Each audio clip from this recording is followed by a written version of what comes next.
Eu recebi um e-mail na condição de cliente do BTG Pactual, um pouco esquisito, investiguei mais a fundo e vi que está havendo sim casos em que o assessor de investimento, mesmo ganhando comissões, cobra taxa de consultoria ou assessoria. Que é isso, hein? É sobre isso que a gente vai tratar nesse vídeo. Vem comigo. Salve, salve, investidores! Como é que vocês estão? E como eu disse, na condição não de consultor de investimentos, mas de cliente do BTG Pactual, eu recebi o seguinte e-mail que eu vou ler aqui com você. Talvez você tenha recebido, se você é cliente do BTG Pactual. Olha só, é um alerta do compliance, da área do banco responsável por fazer o cumprimento das normas internas e externas do banco, externo no sentido de leis, tudo que se refere a normas é o compliance.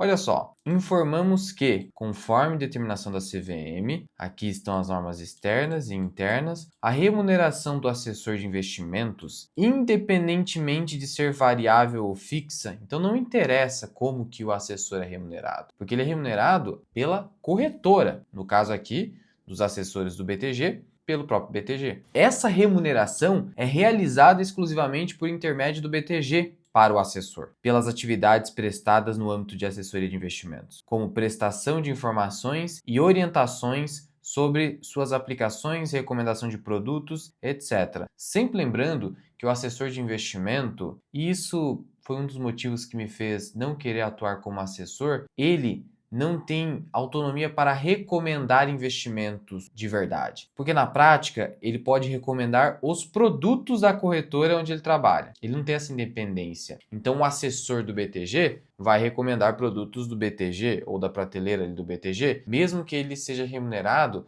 via taxa de assessoria, que é o modelo fee-based, onde o assessor não pode receber nenhum tipo de comissão dos produtos recomendados. Então ele tem um pouco mais de restrição em termos de recomendações, mesmo que ele seja remunerado de uma maneira menos conflitante, como é o caso da taxa. Mas olha só o alerta: o cliente não deve realizar qualquer pagamento diretamente ao seu assessor. E aí você vai se perguntar, Luan, tem alguém fazendo isso? Há casos, há casos. Por isso que o BTG está encaminhando esse alerta. Então o que acontece? Tem casos em que o assessor está recebendo grana por fora. Isso é proibido, já que toda a remuneração será feita exclusivamente por intermédio do BTG Pactual. Essa medida é essencial para garantir transparência, etc, etc. Talvez você tenha recebido isso aqui. E eu falei, cara, não é possível que tem casos nesse sentido. Tem vários casos aí.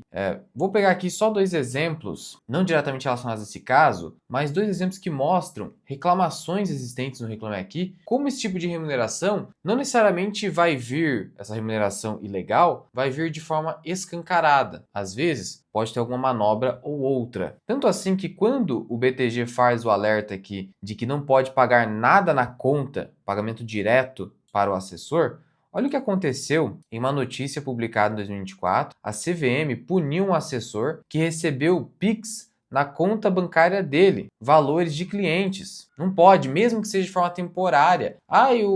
O meu cliente pediu um favor, não pode. Isso aqui deu problema. Aí, olha só aqui uma reclamação contra o BTG, cobrança abusiva e conflito de interesse. E aqui deu para ver que a reclamação não foi resolvida de fato. Olha só a descrição. No dia 4 de dezembro de 2024, fui abordada por uma assessora de um escritório vinculado ao BTG Pactual para realizar uma operação de proteção patrimonial. Antes de aprovar a operação, questionei sobre os custos envolvidos e a assessora informou que o custo seria 0,5% ao mês e R$ 10 de taxa fixa, conforme registrado em mensagem, diz que mandou anexo. Após aprovar a operação, percebi uma redução expressiva no saldo da minha conta. Já achou estranho aí? Porque tem lá o saldo da conta, acordou 5%, na verdade 0,5% ao mês e verificou, né, uma redução drástica no saldo. E ao questionar a assessora, fui informada de que se tratava de marcação a mercado. O que é marcação a mercado, Luan? É a oscilação dos títulos de renda fixa. Sim, não existe volatilidade de preços apenas com ativos da Bolsa de Valores,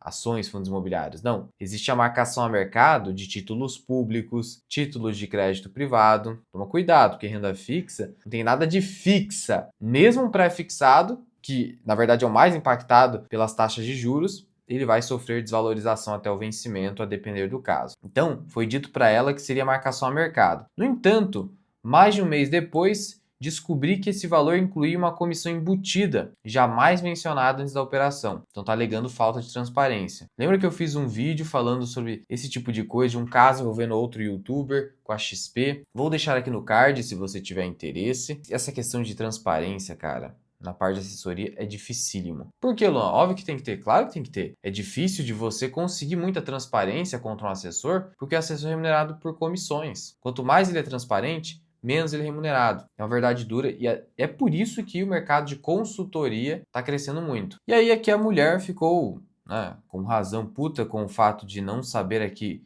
efetivamente quais foram os custos da operação, que a assessora não sabia, etc e tal. Aí ela foi informada de que a comissão poderia variar entre 3 a 5%. Olha, produtos estruturados, COI, gera esse tamanho de comissão, esse tamanho de comissão. Somente após essa descoberta, o escritório contratado pelo BTG finalmente admitiu meses depois que havia uma taxa de 5% sobre o investimento. 5% é muito dinheiro, você imagina só. Vamos supor que eu faça uma aplicação de 500 mil para o meu cliente. Se eu eventualmente ganhar 5%, eu vou ganhar 25 mil nisso aqui. Olha, 25 mil é muito dinheiro para apenas 500 mil. Então é isso que acaba acontecendo. Porém, quando recebi o relatório oficial da corretagem, constatei que a comissão foi de 10. Olha só isso aqui. Provavelmente era 5 para o escritório, para o assessor e 5 para o BTG. Não sei, estou supondo aqui. Até porque provavelmente ela não entendeu como é que está esse relatório. O cliente não é obrigado a saber, né? Não é obrigado a saber. E aí, depois disso tudo aqui, o BTG veio aqui, deu a resposta, mas só explicou como que é a operação, não deu aqui efetivamente a resolução do problema.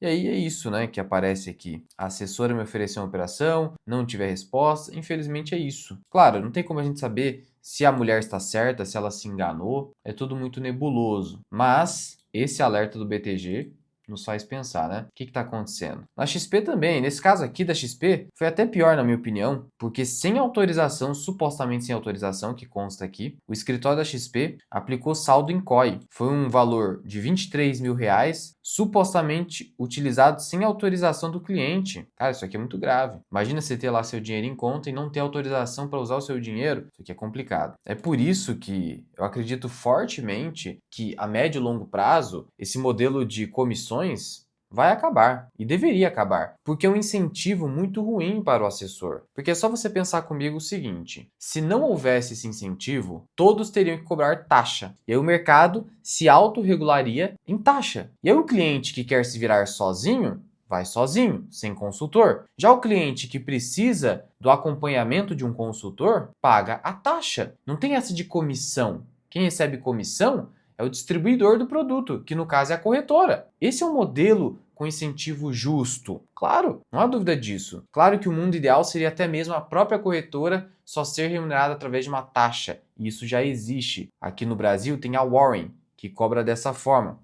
Mas enfim, o ideal é que todos os profissionais fossem remunerados somente através de taxa de consultoria previamente contratada com o cliente, sob pena de ter um incentivo perverso. E o cara que é assessor de investimento está começando, precisa pagar as contas, precisa sobreviver, ele não vai conseguir sobreviver nessa profissão se ele não dá o jeitinho. Ao menos não ser tão transparente. É muito difícil. Mas a verdade é que, do ponto de vista ético, da virtude, o cara que sabe disso, ele deveria abandonar essa profissão e tentar de consultor ou outra profissão. Se você sabe que tá errado, não faça, não faça. A gente viu aí diversos exemplos de ex-assessores que viraram consultores justamente por conta disso. Eu nunca quis ser assessor justamente por conta disso. Ah, Luan, você está dizendo que não tem nenhum assessor bom? Claro que tem, claro que tem. Em qualquer profissão, você tem os bons e ruins profissionais. Agora, a profissão de assessor de investimento, pelo modelo de comissões, ela é muito ruim, porque a própria profissão já tem um incentivo ruim. Então isso faz com que a maioria dos assessores pelo modelo de comissão seja estimulada a ir pelo caminho da não transparência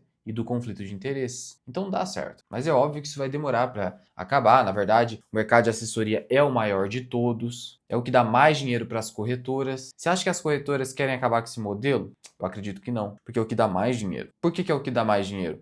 Porque você, na condição de consultor, eu, na condição de consultor, eu não fico distribuindo o produtinho da corretora. Eu posso indicar tesouro direto. Assessor não gosta de tesouro direto, porque não gera nenhuma taxa, nenhuma comissão. Então, a corretora ganha menos dinheiro, porque, vamos lá, A corretora tem ali os produtos dela que ela está distribuindo. Se o consultor de investimento não quer distribuir aquele produto para o seu cliente, ela não vai ganhar dinheiro com aquele produto. E aí? É um problema, porque a corretora ganha menos que o consultor. Então existe esse estímulo contrário ao consultor de investimento. É por isso que, insisto, só existem duas opções para você que não é consultor, não é assessor, está fora do mercado. Se você quer auxílio de um profissional no mercado financeiro, só tem duas opções. Ou você fica sozinho e só estuda através de relatórios de casas de análise, independentes de fato, ou você, com um profissional do seu lado, contrata um consultor. Consultor. Veja que eu, na condição de consultor, tenho acordo operacional junto ao BTG, mas isso não quer dizer nada. Eu só tenho esse acordo para poder operar lá dentro. Se o cliente quiser ficar em outra corretora, para mim não faz a menor diferença. O importante é eu conseguir acompanhar a carteira do cliente por outros meios, consolidadores de carteira. Para mim tá tudo certo, porque a minha remuneração não vem nenhum centavo da corretora. É assim que funciona. Então, ou você fica sozinho, ou você é acompanhado por um profissional de confiança, desvinculado de qualquer corretora, no sentido de não receber nenhum incentivo, nenhuma remuneração. Só assim você será bem atendido no sentido de,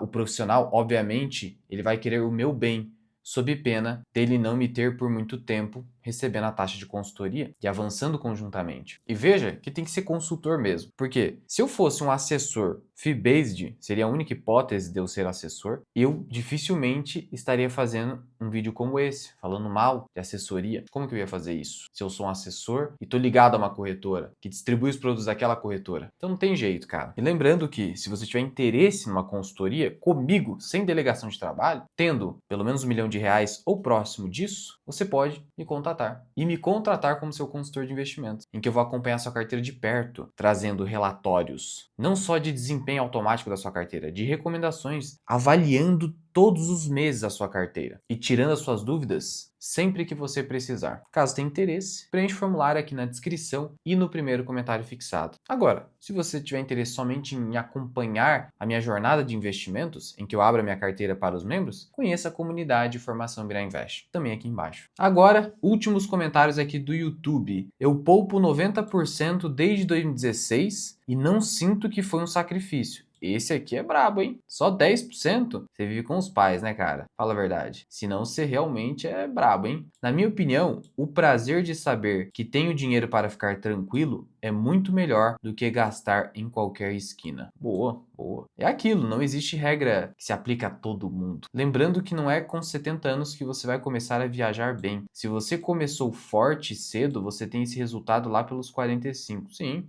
se você tá com dinheiro suficiente para isso? Com certeza, tá certo. Na maioria das vezes, quem guarda não irá aproveitar o dinheiro guardado e, via de regra, vai cair no colo de quem nada produziu. Esse último vai gastar com alegria todo esse capital. Por isso tem que gastar, acumular e gastar. Lembre-se, dinheiro é para te dar segurança, liberdade e realização dos seus sonhos e ajudar outras pessoas. Em algum momento esse capital tem que ser gasto. Importante ter bom senso. E aqui em cima eu vou deixar esse vídeo onde eu tratei da função, da utilidade do dinheiro ao longo do tempo. Já ouviu falar sobre isso? Corre lá.